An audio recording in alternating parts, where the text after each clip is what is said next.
Selamat siang sahabat Primaya. Oke, hari ini kita kembali lagi di Primaya Talk. Hari ini bersama saya Dr. Cindy Amalia. Nah, hari ini kita akan membahas mengenai infeksi saluran kemih pada anak. Nah, mungkin ini masih jarang kali ya yang bahas secara detail gitu ya. Nah, untuk itu kita udah ada narasumber yang emang kompeten banget nih di bidangnya. Izin aku sapa dulu narasumber kita siang hari ini. Oke, selamat siang Dr. Reza. Selamat siang Dr. Cindy. Oke, nah Dr. Reza ini adalah dokter spesialis anak yang berpraktek di Primaya Hospital Bekasi Barat. Ya, betul banget. Nah, baru dokter, ya di sini. Baru, jadinya masih harus banyak-banyak ini dok, edukasi. Ya, betul, mungkin sahabat Primaya belum pada kenal ya gitu ya. Iya. Jadi kita sambil kenalan gitu. Betul, betul banget. Nah ini infeksi saluran kemih pada anak dok, mungkin juga tadi aku bilang kayaknya masih belum banyak yang detail gitu. Betul. Ya dok. Mungkin banyak juga kayak mitosnya kah, atau benar nggak sih kayak gini, benar nggak sih kayak gitu gitu. Ya. Nah ini mungkin kita akan banyak tanya-tanya nih nanti aku dok. Betul, mudah-mudahan biar menghilangkan hoax juga ya. Betul, untuk bisa nambah-nambah ilmu juga dok. Semoga sih nanti bermanfaat ilmunya ya, amin. Nah kita pertanyaan dulu dari pertama dok. Pertama mungkin definisi atau pengertiannya dok. Apa sih dok infeksi saluran kemih pada anak? Oke, jadi infeksi saluran kemih itu sering kita dengar sebenarnya gitu, tapi mungkin definisinya sendiri secara detail banyak sahabat Primaya yang belum tahu ya. Jadi intinya infeksi saluran kemih itu infeksi, berarti kan ada pertumbuhan dan perkembangbiakan kuman misalnya ya. Saluran kemih yaitu sistem saluran kemih, jadi adanya pertumbuhan dan perkembangbiakan kuman dalam jumlah yang cukup atau jumlah yang tertentu dapat menyebabkan penyakit pada sepanjang saluran kemih. Itu definisinya. Oke, siap.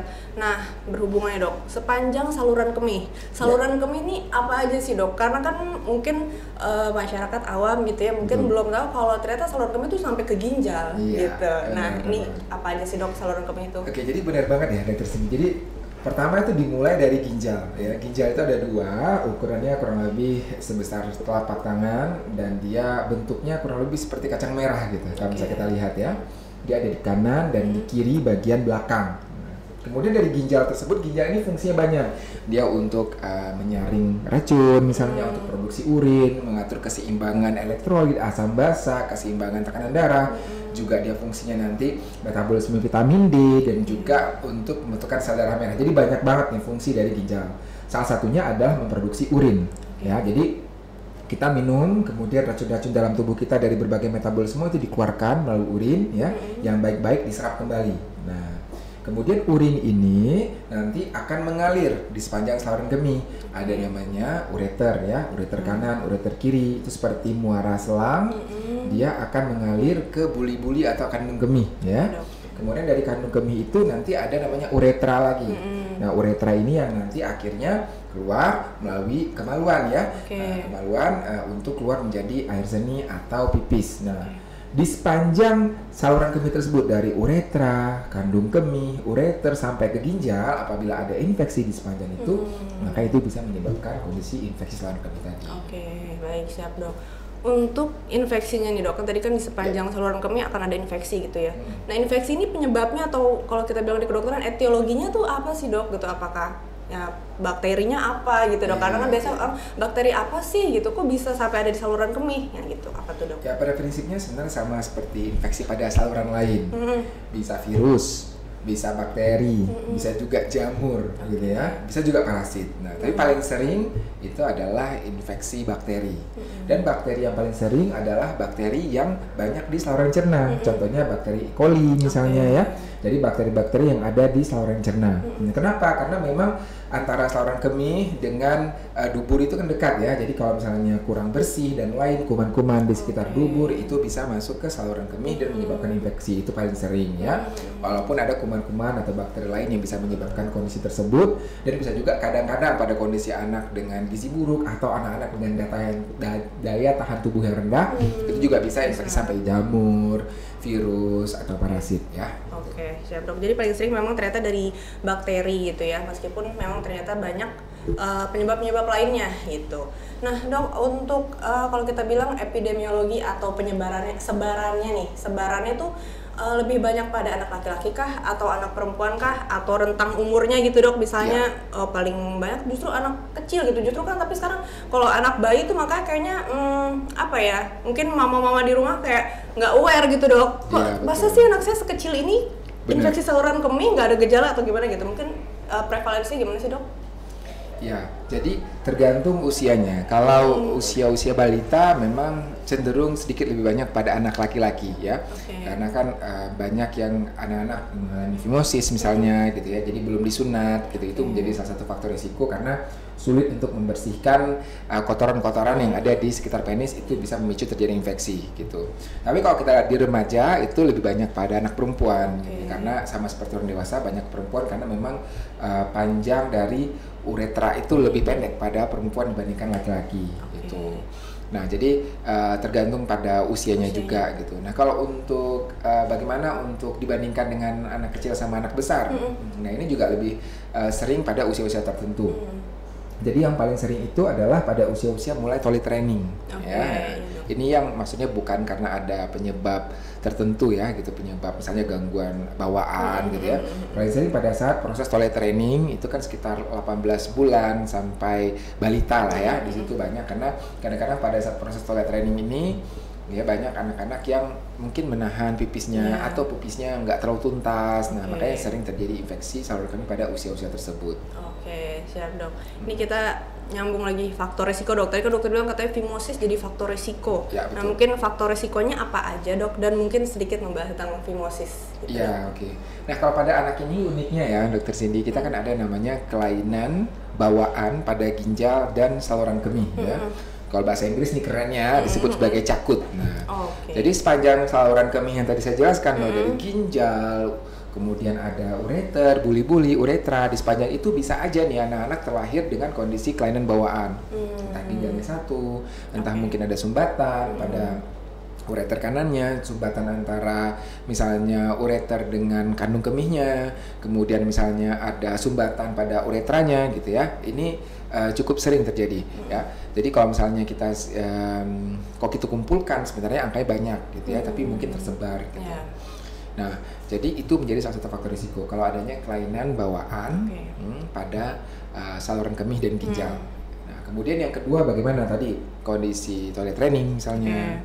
Kemudian kebiasaan lain misalnya bubble bath ya. Jadi bubble bath itu juga meningkatkan risiko seorang anak untuk lebih mudah terinfeksi saluran kemih ya, karena iritasi pada daerah uretra, pada daerah muara saluran kemih ya.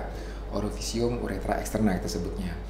Nah, kemudian juga hal-hal yang lain misalnya kebiasaan orang tua terlambat untuk mengganti popok gitu ya, atau mungkin setelah anaknya BAB lama gitu nggak mengganti popok, padahal kan kita tahu di BAB itu pasti tidak steril ya, banyak kuman. Jadi kalau lama nggak diganti popok maka bisa banget si bakteri dalam feses tersebut menginfeksi saluran kemihnya gitu. Atau mungkin tata cara untuk mencebok yang tidak benar gitu ya, dari belakang ke depan. Nah, itu juga membuat si bakteri-bakteri itu tersapu ke saluran kemih gitu. Yang benar kan harusnya dari depan ke belakang agar menyapu ke belakang sehingga nggak menyebabkan infeksi saluran kemih. Itu bisa menjadi salah satu faktor risiko. Kemudian juga faktor-faktor risiko lain, misalnya nih kebersihan daerah genitalnya, ya misalnya mengganti celana dalam yang tidak rutin, itu juga menjadi salah satu faktor risiko. Kurang minum juga gitu, karena sebenarnya minum sendiri dengan kita banyak minum, banyak berkemih itu mekanisme alami juga untuk dalam tanda kutip memflush. Jadi kalau ada bakteri-bakteri yang masuk, di-flush oleh pipis kita yang banyak. Jadi kalau misalnya kurang minum, sering menahan pipis, itu juga menjadi salah satu faktor risiko terjadi infeksi saluran kemih ya. Selain faktor-faktor risiko lain, misalnya kondisi gizi yang nggak baik ya. Kondisi gizi yang nggak baik itu tentunya faktor risiko berbagai jenis infeksi termasuk infeksi saluran kemih ya, ataupun ada kelainan-kelainan imun tertentu gitu yang menyebabkan kondisi imun tubuhnya menurun, itu juga salah satu faktor risiko terjadinya infeksi saluran kemih pada anak ya. Banyak sebenarnya ya sebenarnya faktor risikonya. Nah, ini dokter yang terkait fimosis tadi itu. Nah, berarti mungkin ada rekomendasi nggak sih, Dok? Kan tadi umurnya katanya memang beda-beda nih, tergantung gitu. Apa ada rekomendasi, Dok, kira-kira untuk sunatnya nih untuk mencegah saluran kemih? Ya, baik. Jadi memang sebenarnya pada anak 1 tahun gitu ya, itu memang masih umum atau lazim terjadi fimosis gitu ya. Selama dia nggak ada infeksi saluran kemih, sebenarnya nggak masalah gitu. Tapi kalau anak dengan fimosis ada infeksi saluran kemih, maka memang dianjurkan setelah sembuh infeksi saluran kemihnya langsung dilakukan sunat atau sirkumsisi gitu. Tujuannya apa tadi? Dengan disirkumsisi kulit di bagian ujung penis itu dibuang sehingga lebih mudah untuk dibersihkan ya penisnya. Ini menurunkan risiko terjadinya infeksi saluran kemih gitu pada anak. Jadi itu direkomendasikannya ya. Jadi seberapa dini sebenarnya sunat itu sedini mungkin boleh gitu ya. Jadi banyak anak-anak yang bayi udah disunat itu nggak masalah ya, tergantung pada kondisi tubuhnya yang lain. Gitu. Artinya tetap disunat dalam kondisi tubuh yang stabil gitu ya, anak tidak dalam kondisi yang sakit gitu. Itu salah satu faktor upaya untuk mencegah ya. Masuk tadi minum yang cukup, kemudian mengganti celana dalam dan popok secara teratur, teknik cebok yang benar. Nah, itu juga penting untuk diterapkan untuk pencegahan infeksi saluran kemih. Oke, baik, siap dok. Selanjutnya kita masuk ke mungkin gejala kali ya, karena tadi dok gejalanya kadang nggak khas gitu, atau justru malah ada gejala khas gitu ya dok. Mungkin bisa diinfokan dok sebenarnya gejalanya apa aja sih dok gitu? Ya, jadi infeksi saluran kemih gejalanya itu luas banget ya, banyak gejalanya. Mulai dari gejala lokal itu pada saluran kemihnya, misalnya anyang-anyangan, pipisnya nggak tuntas, atau sebentar-sebentar pengen pipis gitu, atau pipis rasanya nggak lampias gitu ya. Nah, itu gejala-gejala yang bisa terjadi pada infeksi saluran kemih bagian bawah misalnya ya, gejala itu. Pipisnya keruh, itu juga salah satu gejalanya. Kadang-kadang ada sedikit kemerahan pipisnya. Nah, tapi kadang-kadang kalau bayi dia sulit atau balita sulit untuk mengungkapkan hal tersebut. Jadi kadang-kadang banyak yang nggak ketahuan gitu ya, nggak ketahuan gitu. Nah, ada juga gejala sistemik, misalnya demam ya, anaknya sering muntah gitu. Atau pada bayi anaknya itu menjadi rewel, kemudian menjadi tidak aktif anaknya, kemudian malas menyusu, atau berat badannya sulit naik. Nah, ini juga bisa menjadi salah satu juga gitu ya. Jadi sering juga ditemukan kasus-kasus yang wah ini berat badannya sulit naik, anaknya memakan gitu ya. Kita screening ternyata diperiksa, ternyata ada infeksi saluran kemihnya gitu ya. Jadi gejalanya bervariasi tergantung usia, tapi umumnya kalau anaknya udah besar itu dia bisa mengemukakan gejala-gejala tadi. Sebentar-bentar pengen pipisnya nyeri gitu ya, nggak lampias, itu bisa. Tapi kalau pada anak kecil dia nggak bisa ngomong itu, maka lebih kita nilai secara subjektif aja gitu. Anaknya malas menyusu, berat badannya nggak naik, demam, sering muntah gitu. Nah, kadang-kadang itu dia muntah atau kadang diare gitu. Jadi banyak juga kita temukan gitu ya, anak muntah dikira kan problemnya di saluran cerna aja gitu. Ternyata pas dicek pipisnya juga ada infeksi saluran kemih ternyata. Iya, ini bener sering banget soalnya entah masuk dari UGD atau dari poliklinik gitu dok. Keluhannya hanya kesannya cuman berat badannya nggak naik doang sih, nggak ada keluhan, nggak ada apa gitu. Cuman kok kayaknya makin lama makin turun nih berat badannya nggak naik. Ternyata bisa, memang bener bisa disebabkan salah satunya gitu ya dok oleh ISK.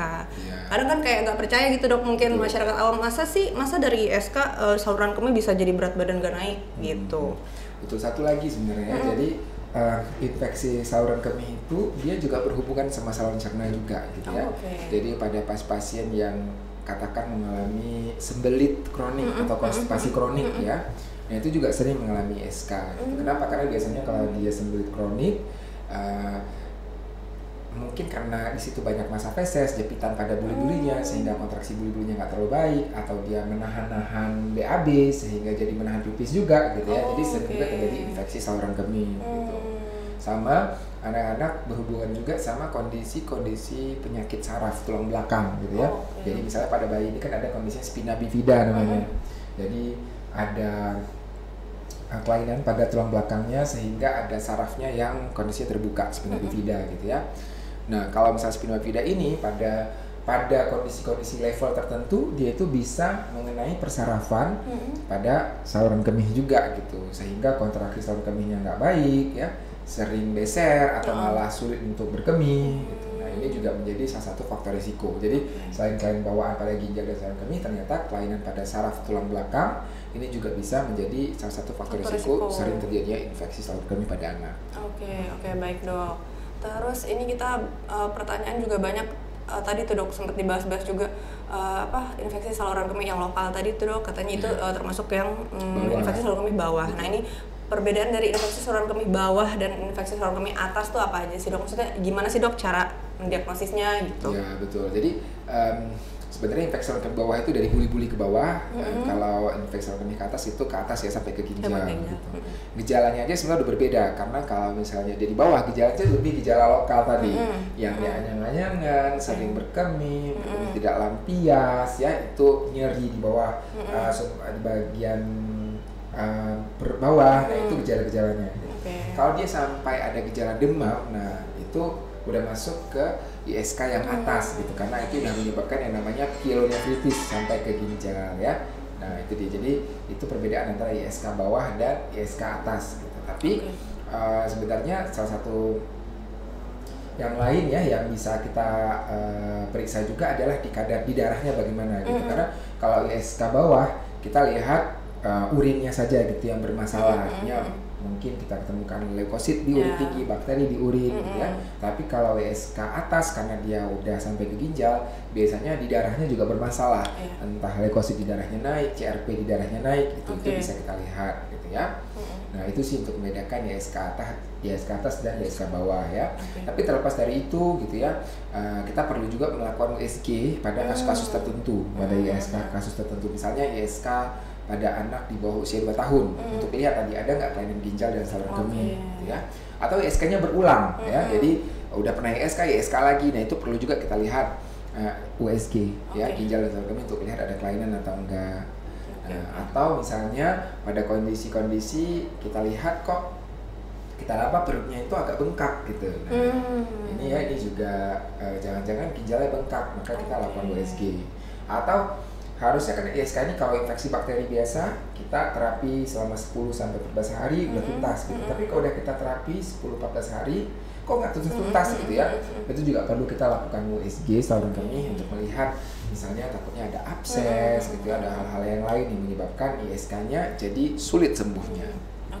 Baik dok, ini menarik banget tidak USG karena biasanya mungkin masuk ke pemeriksaan penunjang juga dok. Jadi kan pemeriksaan penunjang biasanya yang kita lakuin nih mungkin kalau dari UGD adanya pemeriksaan darah dulu tadi ya dok, pemeriksaan darah terus cek UL tuh urin lengkap gitu ya dok. Terus paling biasanya tuh yang kita tahu kultur urin gitu ya dok. Nah USG ini baru nih dok, maksudnya bukan baru sih, belum terlalu sering dilakukan gitu ya dok. Jadi ternyata memang USG ini justru penting banget justru ya dok ya. Penting ada kondisi-kondisi tadi ya, gitu. Nggak semuanya juga, tapi kalau misalnya memang anak kecil ya ISK berulang maka sebaiknya di USG untuk memastikan bahwa dia bukan masalah kelainan bawaan.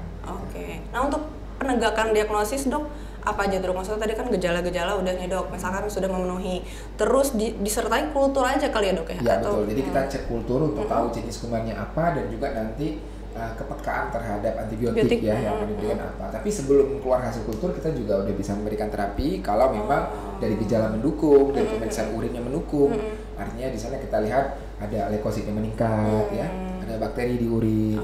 Kemudian ada leukosit esterase meningkat, ada nitrit positif ya, itu tanda-tanda infeksi saluran kemih dari urin bisa kita lihat. Jadi kalau dari gejala dan dari urinnya udah mendukung, tentunya juga dengan cara pengambilan sampel yang benar, kita sambil kita mengambil kultur dan menunggu hasil kultur kita bisa memberikan terapi empiris dulu ya. Nanti kalau misalnya udah keluar kultur misalnya 3-4 hari baru nanti kita bisa ganti dengan antibiotik yang spesifik terhadap kuman apa yang tumbuh dari kultur urin tersebut. Baik dok, siap. Selanjutnya mungkin ini dok, komplikasi kali ya dok. Mungkin kan tadi sebenarnya udah dibahas juga tentang komplikasi bisa sampai gagal ginjal gitu ya dok. Ini gimana dok komplikasi dari ISK itu? Ya betul banget ya. Jadi ISK ini sendiri komplikasinya ada 2, komplikasi akut sama komplikasi kronik ya. Kalau untuk akutnya kalau nggak diatasi dengan baik maka dia bisa menyebabkan yang namanya urosepsis. Jadi bakteri yang tadinya cuma di ginjal dan saluran kemih itu bisa masuk ke darah, sehingga ini bisa menyebabkan kondisi sepsis dan bisa sampai menyebabkan kondisi berat bahkan kematian ya. Itu kalau nggak ditangani dengan benar ya. Bisa juga tadi memicu terjadinya abses pada ginjal. Nah itu juga bisa salah satu komplikasi yang serius yang bersifat akut. Nah kalau kronik gimana? Kalau kronik bisa menyebabkan gagal ginjal kronik dan peningkatan tekanan darah atau hipertensi. Nah kita bayangkan kalau di ISK-nya tuh ISK atas sampai ke ginjal. Kita nih kalau misalnya di kulit ada lukanya sembuh tapi kan meninggalkan jaringan parut gitu. Nah begitu juga di ginjal. Kalau misalnya ginjalnya sering ada peradangan di sana akibat infeksi, ketika dia sembuh maka akan terbentuk jaringan-jaringan ikat di sana. Nah inilah yang memicu terjadinya hipertensi ya, jadi tekanan darahnya tinggi. Ini juga yang memicu si jaringan ikat itu tentunya berbeda dengan jaringan asli atau jaringan awal dari ginjalnya, sehingga fungsi ginjalnya makin lama makin menurun gitu. Tapi ini biasanya terjadi pada kondisi ISK yang berulang pada anak-anak yang mengalami kelainan bawaan ya, baik kelainan pada ginjal saluran kemih atau kelainan saraf tadi ya, ataupun ada batu saluran kemih. Jadi pada anak-anak bisa juga nih terjadi batu saluran kemih, dan itu juga bisa menyebabkan infeksi saluran kemih berulang pada anak. Oke, baik dok, siap. Ya. Mungkin ini dok, banyak pertanyaan-pertanyaan ya dok, titipan-titipan dari mama-mama mungkin ya. Cara bersihinnya dok, tadi kan dibilang katanya kemungkinan dari daerah yang kurang bersih gitu ya dok, atau ceboknya atau gimana. Nah jadi kalau untuk habis pipis dok, itu memang harus pakai sabun nggak sih dok katanya gitu? Karena kan biasanya habis buang air besar aja mungkin dok. Iya betul. Nah, ya kalau pipis oke sebenarnya nggak pakai sabun, tapi ceboknya satu dengan air mengalir ya, atau paling nggak dengan kapas basah. Yang saya lihat sekarang kan memang sebanyak yang ceboknya itu cuma dilap pakai tisu basah. Lalu tisu basah itu ada kandungan alkoholnya, iritan. Nah itu menjadi salah satu faktor risiko juga gitu. Jadi jangan dilap dengan tisu basah gitu. Paling baik dengan air mengalir biar terbilas ya, atau enggak paling enggak dengan kapas dibasahi air ya. Setelah dilap baru dikeringkan lagi misalnya tisu atau handuk ya, baru dipakaikan popok gitu. Jadi jangan dalam kondisi lembab juga cara membersihkannya. Dan membersihkan tadi saya jelaskan di awal bahwa dari depan ke belakang gitu ya. Jadi semprotnya itu dari depan ke belakang, bukan dari belakang ke depan, agar bakteri-bakterinya itu mengikuti aliran air ke belakang, nggak balik ke depan, yang bisa memicu terjadinya infeksi saluran kemih. Kemudian mengganti popok juga nih gitu ya, kan banyak sekarang popok tahan 12 jam ya, gitu. nah itu gimana tuh dok? Jadi itu kan ya udah gitu 12 sampai pagi gitu ya. Padahal menurut Ikatan Dokter Anak Indonesia dianjurkan mengganti popok itu 1 sampai 3 jam ya, maksimal 3 jam ya. Jadi kecuali kalau dia udah BAB ya diganti, kalau enggak tetap diganti ya, apalagi kalau udah basah diganti aja.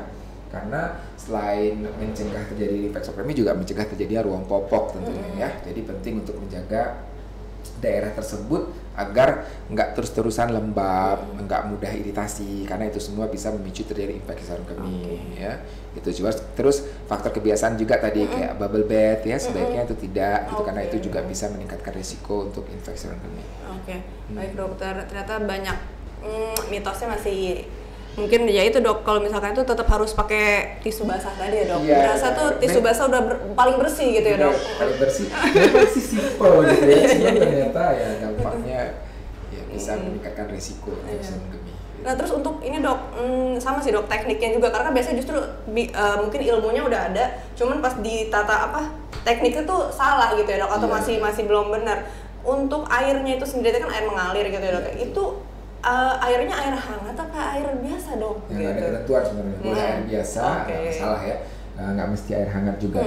Pun kalau air hangat nggak boleh terlalu panas juga, karena area itu kan area mukosa ya, jadi nggak boleh terlalu panas juga gitu, bisa mengiritasi juga. Jadi baiknya air biasa aja udah cukup sih. Baik, siap dok. Jadi untuk pencegahannya tadi sebenarnya udah sebutin dok, dengan menjaga kebersihan, terus ada banyak minum air putih juga gitu. Selanjutnya jaga tadi popoknya tuh diganti ya, kalau bisa 1 sampai 3 jam gitu ya dok, jangan terlalu lama. Sama sunat tadi ya. Sunat tadi betul, kalau laki-laki. Terus ada lagi nggak dok, mungkin dok yang masih perlu kita tahu gitu dok, kadang kan ya ternyata masih ada aja, banyak malah sekarang. Ya jarang-jarang, tapi ada beberapa pasien yang nanyain, dok anak perempuan perlu sunat nggak gitu. Jawabannya itu tidak ya. Jadi sunat pada anak laki-laki itu kan sunat anak perempuan sudah tidak dianjurkan gitu. Jadi nggak mencegah terjadi infeksi saluran kemih pada sunat perempuan. Baik. Jadi kalau perempuan memang nggak perlu disunat lagi ya. Gitu. Baik dokter, mungkin itu aja sih dok yang bisa kita bahas, dan mungkin udah sangat detail tuh tadi dijelasin sampai kita bahas USG ginjal sampai komplikasinya. Tapi ternyata ya memang ISK ini bukan penyakit yang bisa diabaikan gitu. Betul. Ya dok. Ternyata karena efeknya banyak juga gitu. Dan mungkin nanti kalau misalkan masih ada pertanyaan nih atau yang mau diskusi tanya-tanya sama dokter Reza, bisa nih mungkin di Primaya Bekasi Barat. Dokter prakteknya hari apa aja dok? Hari Selasa, Kamis sama Sabtu, jam 17 sampai 19. Sip. Jadi nanti kalau misalkan atau mungkin masih bingung-bingung, boleh sih nanti komen aja gitu ya. Nanti mungkin dari dokter Reza juga banyak nih edukasinya, karena kalau misalnya Di sini kadang belum ada pertanyaan nih dok, gitu. Nanti di komen biasanya di komen ada. tanya mau bahas apa nih berikutnya. Oh iya betul, ide berikutnya. Baik deh. Oke, baik sahabat Primaya, mungkin sekian dulu nih kita podcastnya. Nanti mungkin kalau ada info-info atau tadi topik-topik menarik boleh di komen. Oke, selamat siang sahabat Primaya. Assalamualaikum warahmatullahi wabarakatuh. Dadah.